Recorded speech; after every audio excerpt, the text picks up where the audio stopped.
Ladies and gentlemen, I'm excited to introduce to you our speaker for today's event. Please welcome to the stage, Dwight Heck.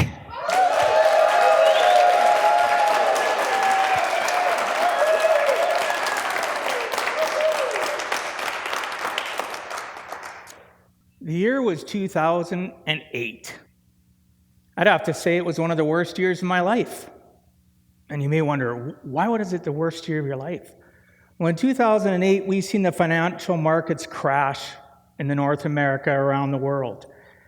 And me being a financial planner, I had basically been skating by in my life, being hypocritical. I was teaching my clients how to live life on purpose and not by accident. I was teaching them things that were helping empower them that I had forgotten myself. In the fall of 2008 as well, I got custody, full-time custody of my kids. Became a single dad, right?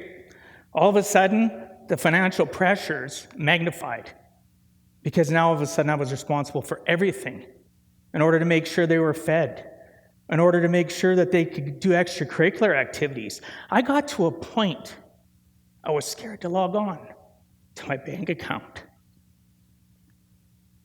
wondering if I'd see a zero balance, wondering if I'd have enough money to pay the mortgage. Not a way for life to be for anybody. So how did I get past that? I had to sit back and say to myself, what have I done for my clients the last 6 years? How did I help them get to a point where they were living life on purpose, not by accident? I needed to think about what I had developed, what I had put in place to instill confidence in my clients. I need to regain myself. So how did I do that? Well, I'm going to tell you a story about a couple actually, named John and Sally. And what I did for John and Sally was what I needed to do for myself again.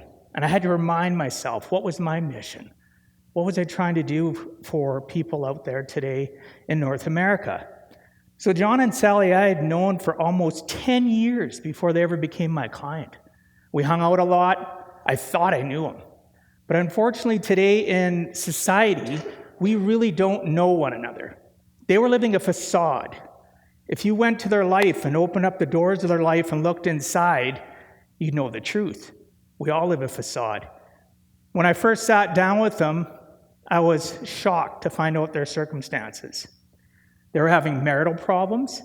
They were not happy with one another. And they were on the verge of getting divorced. Scary. I did not know that. Like I said, I hung out with them on a personal basis quite often. Went on holidays with them, did different things with them, but I had no clue. How many of you have ever wondered, is your family and friends doing okay? Well, guess what? Statistically, they're not. Today, 91% of people in North America, and this is a global pandemic, really, when you talk about finances, it's spreading across the world. 91 out of 100 people are dead or dead broke at the age of 65. That's scary. You want to think about it? Think of a room of 100 people. 91 people in that room are going to be dead or dead broke at the age of 65. You look to the person to the left of you, you look to the person to the right of you. One of you or both are not going to make it. Scary situation. So how did I start out by helping John and Sally? Well, I goal set with them. And you're thinking, goal setting? What does goal setting have to happen? Like, what purpose is goal setting to help somebody with their finances? Well, guess what? In every case where a person was refused to goal set with me, they fall back onto the hamster wheel of life. 90 days later, 180 days later, they're going into the bad habits. So goal setting starts a conversation. With that conversation, I can now understand their pain points. What got them to their current circumstance? Why did they get in such financial strife, right? And just as an addition, 3 out of 5 marriages today in North America fail because of financial strife, because of lack of knowledge and understanding the rules of the money game. So I sat with John and Sally and we goal set. And I cover between 10 and 12 different goals specifically. And there's 4 that always are predominantly the same. Whether it's an individual or a couple, or even groups that I've coached, these 4 things are always something that people struggle with, and they really want. Number 1 is to get out of debt. Debt is a cancer in our society. It's eating families and individuals alive. Number 2, they want to be able to go on a vacation. Shocking, right? No, going to your local lake and hanging out and camping in a tent is not really what most consider a vacation. It's jet setting across the world, going to Hawaii or maybe Jamaica. So that was the second thing that was really predominant for them, predominant with my clients. The next thing is they literally want to be able to, in the event of a tragedy, make sure their loved ones are protected, that their loved ones are going to feel at peace, that they're going to be able to move on with their lives. And lastly, we look at the situation of the biggest and most key thing is getting people out of debt. In order to do that, though, you have to budget with people. And budgeting, you think to yourself, budgeting? What does budgeting have to do with living life on purpose, not by accident? Well, you think about budgeting and the fact that the consumer industry, part of that being credit companies and the banks, have led you to believe, don't live by a month of living with a budget. Press hard 3 copies. Don't pay a cent of it. Pay for this product in a year from now. They don't tell you they're going to charge you 30% interest, and if you don't pay it off when it's done, they're going to take all that interest and accumulate it. Next thing you know, more financial burden. So when you actually budget with somebody, I sit and I say to them, okay, well, what do you put down in your budget? And they'll sit there and they'll tell me all the different items that they want to budget. And sadly, today in North America, most people that budget do it on the back of an envelope, and they write very superficial things, and they miss key things. And what do I mean by that? When John and Sally were done, I said to them, well, hey, John, Sally, do you ever get haircuts? Do you ever get an oil change on your vehicle? Well, yeah, I got attitude from them. And that's because people don't like being put on the spot. You got to obviously do it in an appropriate way. And I said to them, well, that is really important that you put that on there.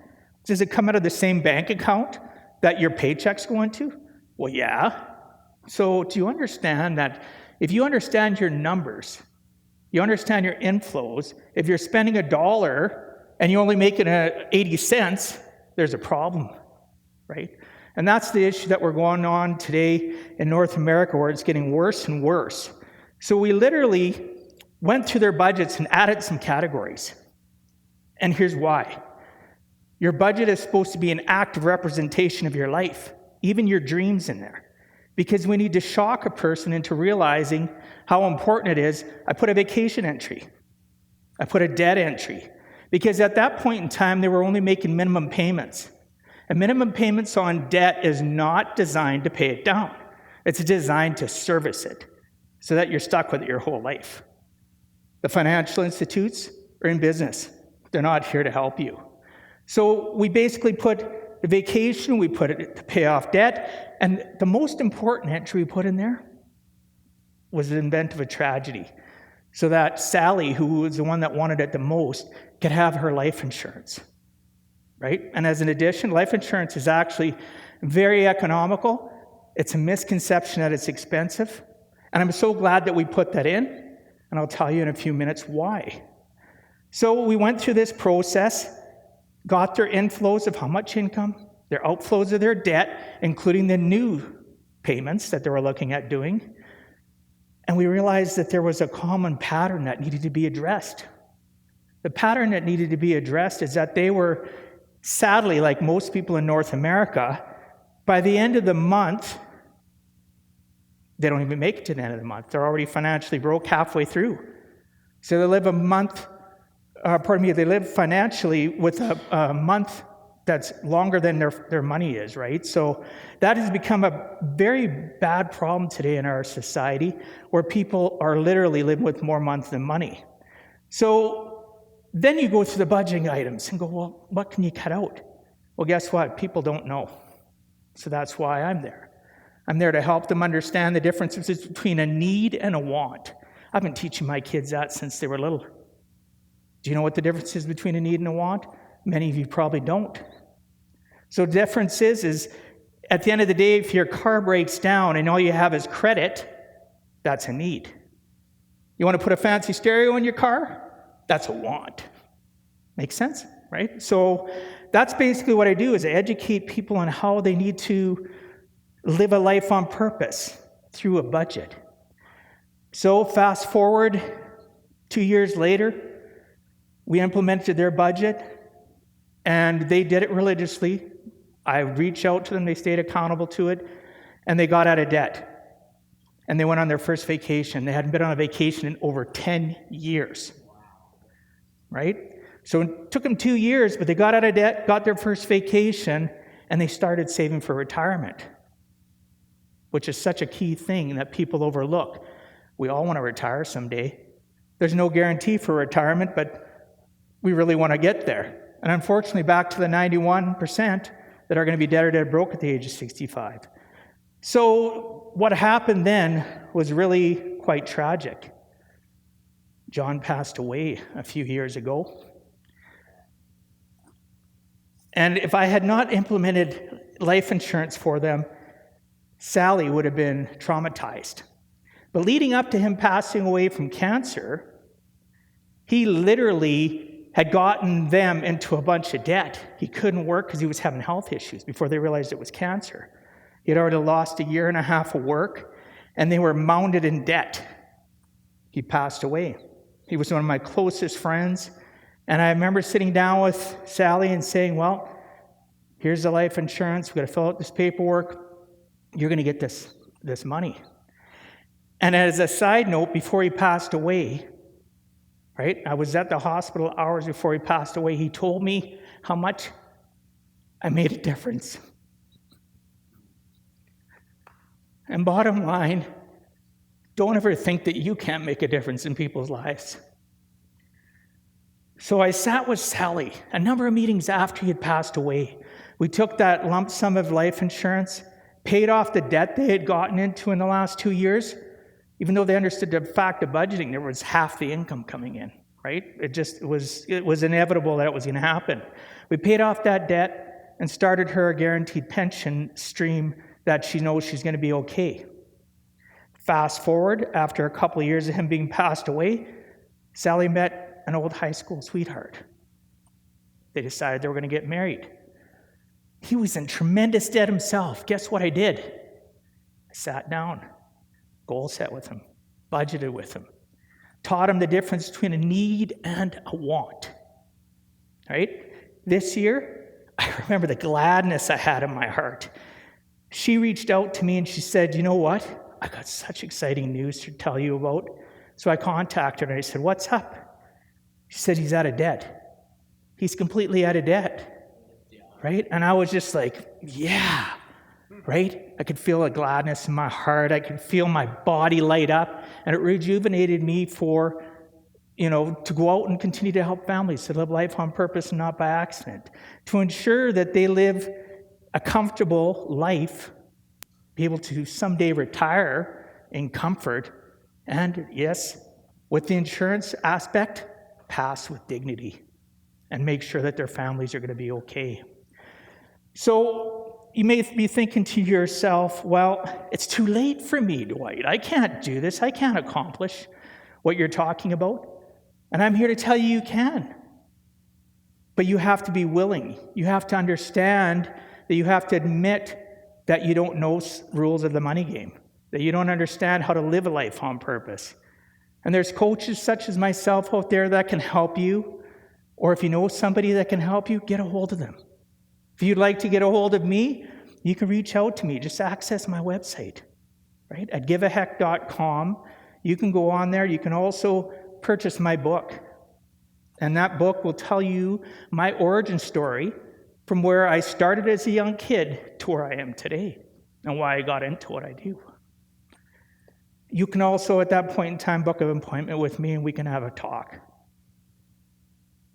Just realize that it's never too late in your life to realize that you can, too, give a heck.